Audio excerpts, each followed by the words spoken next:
A spirit has been talking to me for many years, and last night, he put his hand on my shoulder, he caressed my head. I channeled him for a while for my relatives.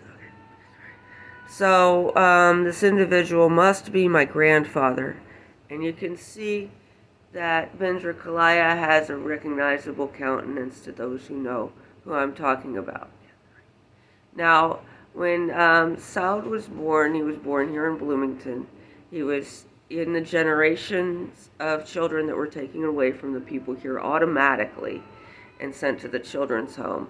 They decided to capitalize on their knowledge of his ancestry, and that he was sent to assist with the settlement on the East India Company debts, debts collectible.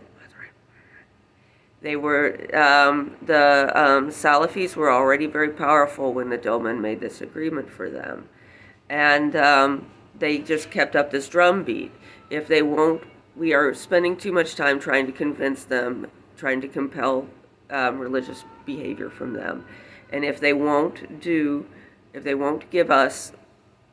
their due, you can't compel debt repayments to that degree, and they will pay it in the hereafter. But for the people who believe that their ancestors were encumbered by this debt, they wanted to pay that debt back to the East India Company that they owed, and that included Bhutan.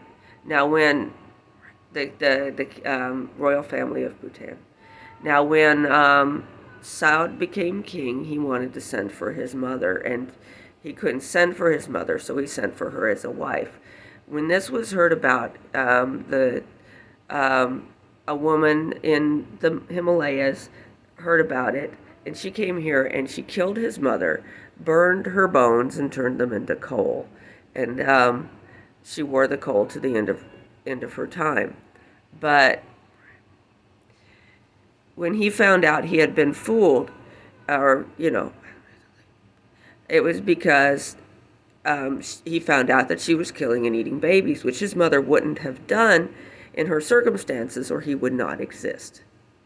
So he sent her away, but she had conserved some of his semen and had a child by him afterwards. That child was my father.